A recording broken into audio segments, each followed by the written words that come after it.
राधे राधे। मेरे प्यारे भाइयों बहनों माताओं व बंधुओं, संस्कार की बातें चैनल में आपका स्वागत है। बंधुओं, आज आषाढ़ मास बड़ा गुरुवार मैं आपको सुनाने जा रही हूँ भगवान विष्णु की कथा। बंधुओं, गुरुवार भगवान विष्णु को समर्पित है, अर्थात गुरुवार के दिन भगवान विष्णु की पूजा की जाती है, भगवान विष्णु की कथाएं सुनी जाती हैं। बंधुओं, जो मनुष्य भी गुरुवार के दिन भगवान विष्णु की कथाओं को सुनते हैं और साथ ही केले के पेड़ में हल्दी मिला जल चढ़ाते हैं, भगवान विष्णु उनसे प्रसन्न होकर उनकी हर मनोकामना शीघ्र पूरी करते हैं। बंधुओं, यदि आपने हमारे YouTube चैनल संस्कार की बातें अब तक सब्सक्राइब नहीं किया तो जरूर करें और बेल आइकॉन दबाना ना भूलें, ताकि आपको हमारी आने वाली सभी वीडियोस की जानकारी सबसे पहले हो सके। बंधुओं, वीडियो को पूरी सुनने के बाद कमेंट बॉक्स में जय विष्णु भगवान जरूर लिखें। बोलो विष्णु भगवान की जय हो। भगवान विष्णु कहते हैं, अब मैं पुनः नैमित्तिक दान का वर्णन करता हूँ। जो सत्पात्र को हाथी, घोड़ा और रथ दान करता है वह भृत्यों सहित पुण्य में प्रदेश का राजा होता है। राजा होने के साथ ही वह धर्मात्मा, विवेकी, बलवान, उत्तम बुद्धि से युक्त, संपूर्ण प्राणियों के लिए अजय और महान तेजस्वी होता है। महाराज, जो महान पर्व आने पर भूमि दान अथवा गोदान करता है वह सब भोगों का अधीश्वर होता है। जो पर्व आने पर तीर्थ में गुप्त दान देता है उसे शीघ्र ही अक्षय निधियों की प्राप्ति होती है। जो तीर्थों में महापर्व के प्राप्त होने पर ब्राह्मण को सुंदर वस्त्र और स्वर्ण का महादान देता है उसके बहुत से सद्गुणी और वेदों के पारगामी पुत्र उत्पन्न होते हैं। वे सभी आयुष्मान, पुत्रवान, यशस्वी, पुण्य आत्मा, यज्ञ करने वाले और तत्वज्ञानी होते हैं। दान करने वाले को सुख, पुण्य और धन की प्राप्ति होती है। महाराज, कपिला गौ का दान करने वाला पुरुष महान सुख भोगते हैं। ब्रह्मा की आयु पर्यंत वे भी ब्रह्मलोक में निवास करते हैं। सुशील ब्राह्मण को वस्त्र सहित स्वर्ण का दान देकर मनुष्य अग्नि के समान तेजस्वी होता है और अपनी इच्छा के अनुसार वैकुंठ धाम में निवास करता है। अब अभ्युदित दान का वर्णन करता हूँ। हे नृपश्रेष्ठ, यज्ञ आदि में जो दान किया जाता है वह यदि शुद्ध भाव से दिया गया हो तो उससे मनुष्य की बुद्धि बढ़ती है। दाता को कभी दुख नहीं उठाना पड़ता, वह जीवन भर सुख भोगता है और मृत्यु के पश्चात दिव्य गति को प्राप्त होकर इंद्रलोक के भोगों का अनुभव करता है। इतना ही नहीं, वह 1000 कल्पों तक के लिए अपने कुल को स्वर्ग में ले जाता है। अब दूसरे प्रकार का दान बताता हूँ। शरीर को बुढ़ापे से पीड़ित और क्षीण जानकर मनुष्य को दान अवश्य करना चाहिए। उसे किसी की भी आशा नहीं रखनी चाहिए। मेरे मर जाने पर ये मेरे पुत्र या अन्य स्वजन संबंधी बंधु बांधव कैसे रहेंगे, मेरे बिना मेरे मित्रों की क्या दशा होगी, आदि बातें सोचकर उनके मोह से मुक्त हुआ मनुष्य कुछ भी दान नहीं कर पाता। ऐसा जीव यमलोक के मार्ग में पहुंचकर बहुत दुखी हो जाता है। वह भूख प्यास से व्याकुल, नाना प्रकार के दुखों से पीड़ित रहता है। संसार में कोई भी किसी का नहीं है, अतः जीते जी स्वयं भी अपने लिए दान करना चाहिए। अन्न, जल, सोना, बछड़े सहित उत्तम गो, भूमि और नाना प्रकार के फल दान करने चाहिए। यदि अधिक शुभ फल की इच्छा हो तो पैरों को आराम देने वाले जूते भी दान देने चाहिए। बेन ने पूछा, भगवान, पुत्र, पत्नी, माता पिता और गुरु ये सब तीर्थ कैसे हैं? इस विषय का विस्तार के साथ वर्णन कीजिए। भगवान विष्णु बोले, पहले इस बात को सुनो कि पत्नी कैसे तीर्थ है।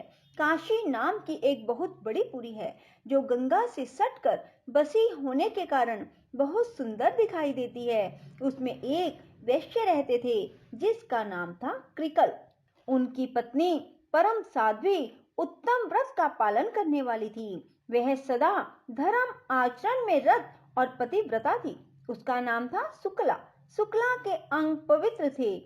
वह सुयोग्य पुत्रों की जननी, सुंदरी, मंगलमयी, सत्यवादिनी, शुभा और शुद्ध स्वभाव वाली थी। उसकी आकृति देखने में बड़ी मनोहर थी।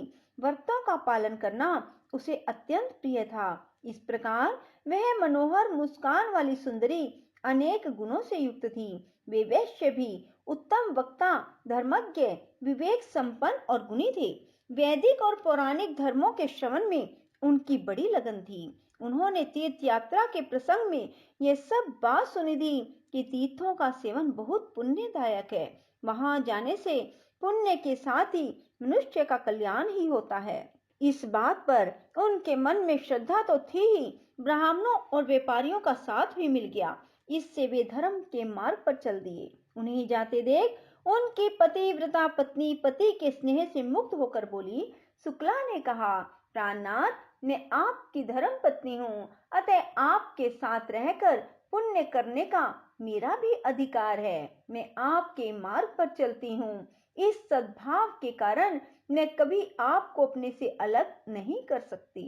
आपकी छाया का आश्रय लेकर मैं पातिव्रत्य के उत्तम व्रत का पालन करूंगी। जो नारियां पाप का नाशक और उन्हें सद्गति प्रदान करने वाला है, जो स्त्री पति परायणा होती है, वह संसार में पुण्यमयी कहलाती है। युवतियों के लिए पति के सिवा दूसरा कोई तीर्थ नहीं, जो इस लोक में सुखद और परलोक में स्वर्ग और मोक्ष प्रदान करने वाला है। साधु शेठ, स्वामी के दाहिने चरण को प्रयाग समझिए और बाएं को पुष्कर। जो स्त्री ऐसा मानती है, इसी भावना के अनुसार पति के चरणोदक से स्नान करती है, उसे उन तीर्थों में स्नान करने का पुण्य प्राप्त होता है। इसमें तनिक भी संदेह नहीं। स्त्रियों के लिए पति के चरणोदक का अभिषेक प्रयाग और पुष्कर तीर्थ में स्नान करने के समान है। पति समस्त तीर्थों के समान है। पति संपूर्ण धर्मों का स्वरूप है। यज्ञ की दीक्षा लेने वाले पुरुष को यज्ञों के अनुष्ठान से जो पुण्य प्राप्त होता है, वही पुण्य साध्वी स्त्री अपने पति की पूजा करके तत्काल प्राप्त कर लेती है। अतः प्रियतम, मैं भी आपकी सेवा करती हुई तीर्थों में चलूंगी और आपकी ही छाया का अनुसरण करती हुई लौट आऊंगी। कृकल ने अपनी पत्नी के रूप, शील, गुण, भक्ति और सुकुमारता देखकर बारंबार उस पर विचार किया। यदि मैं अपनी पत्नी को साथ ले लूं, तो मैं तो अत्यंत दुखदायी दुर्गम मार्ग पर भी चल सकूंगा, किंतु वहां सर्दी और धूप के कारण इस बेचारी का तो हुलिया ही बिगड़ जाएगा। रास्ते में कठोर पत्थरों से ठोकर खाकर इसके कोमल चरणों को बड़ी पीड़ा होगी। उस अवस्था में इसका चलना असंभव हो जाएगा। भूख प्यास से जब इसके शरीर को कष्ट पहुंचेगा, तो ना जाने इसकी क्या दशा होगी। यह सदा मुझे प्राणों से भी बढ़कर प्रिय है। नित्य निरंतर मेरे गृहस्थ धर्म का भी यही एक आधार है। यह बाला यदि मर गई, तो मेरा तो सर्वनाश ही हो जाएगा। यही मेरे जीवन का अवलंबन है, यही मेरे प्राणों की अधीश्वरी है। मैं इसे तीर्थों में नहीं ले जाऊंगा, अकेला ही यात्रा करूंगा। वह सोचकर उन्होंने अपनी पत्नी से कहा, मैं तेरा कभी त्याग नहीं करूंगा। वे बिना बताए चुपके से अपने साथियों के साथ चले गए। महाभाग कृकल बड़े पुण्य आत्मा थे। उनके चले जाने पर सुंदरी शुक्ला देव आराधन की बेला में पुण्यमय प्रभात के समय जब सोकर उठी, उसने स्वामी को घर में नहीं देखा। फिर तो वह हड़बड़ाकर उठ बैठी और अत्यंत शोक से पीड़ित होकर रोने लगी। वह बाला अपने पति के साथियों के पास जा जाकर पूछने लगी, महाभागगण, आप लोग मेरे बंधु हैं। मेरे प्राणनाथ कृकल मुझे छोड़कर कहीं चले गए। यदि आपने उन्हें देखा हो तो बताइए। जिन महात्माओं ने मेरे पुण्य आत्मा स्वामी को देखा, वे मुझे बताने की कृपा करें। उसकी बात सुनकर जानकर लोगों ने उससे परम बुद्धिमान कृकल के विषय में इस प्रकार कहा, शुभे, तुम्हारे स्वामी कृकल धार्मिक यात्रा के प्रसंग से तीर्थ सेवन के लिए गए हैं। तुम शोक क्यों करती हो? भद्रे, वे बड़े बड़े तीर्थों की यात्रा पूरी करके लौट आएंगे। राजन, विश्वासी पुरुषों के द्वारा इस प्रकार विश्वास दिलाए जाने पर शुक्ला पुनः अपने घर में गई और करुण स्वर से फूट फूट कर रोने लगी। वह पति परायणा नारी थी। उसने यह निश्चय किया कि जब तक मेरे स्वामी लौटकर नहीं आएंगे तब तक मैं भूमि पर चटाई पर सोऊंगी। घी, तेल, दूध, दही नहीं खाऊंगी। पान और नमक भी त्याग दूंगी। गुड़ और मीठी वस्तुओं को भी छोड़ दूंगी। जब तक मेरे स्वामी पुनः यहाँ आगमन नहीं करेंगे तब तक एक समय भोजन करूंगी अथवा उपवास करके रह जाऊंगी। इस प्रकार नियम लेकर शुक्ला बड़े दुख से जीवन बिताने लगी। उसने एक वेणी धारण करना आरंभ कर दिया। एक ही अंगिया से वह अपने शरीर को ढकने लगी।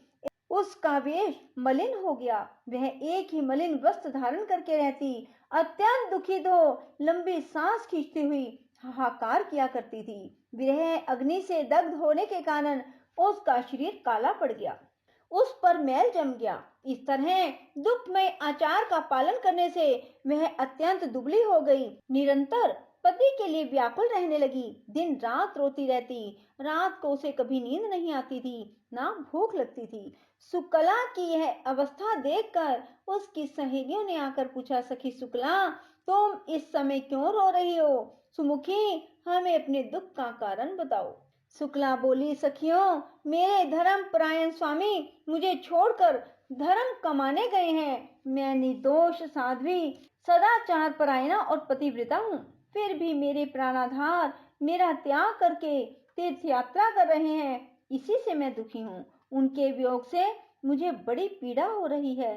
सखी, प्राण त्याग देना अच्छा है, किंतु प्राणाधार स्वामी का त्यागना कदापि अच्छा नहीं है। प्रतिदिन का यह दारुण वियोग अब मुझसे नहीं सहा जाता। सखियों, यही मेरे दुख का कारण है। नित्य के विरह से ही मैं कष्ट पा रही हूँ। सखियों ने कहा, बहन, तुम्हारे पति तीर्थ यात्रा के लिए गए हैं। यात्रा पूरी होने पर लौट आएंगे। तुम व्यर्थ ही शोक कर रही हो, वृथा ही अपने शरीर को सुखा रही हो तथा अकारण ही भोगों का परित्याग कर रही हो। अरे, मौज से खाओ पियो, क्यों कष्ट उठाती हो?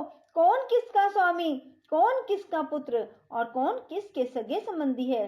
संसार में कोई किसी का नहीं, किसी के साथ भी नित्य संबंध नहीं है। बाले, खाना पीना और मौज उड़ाना, यही इस संसार का फल है।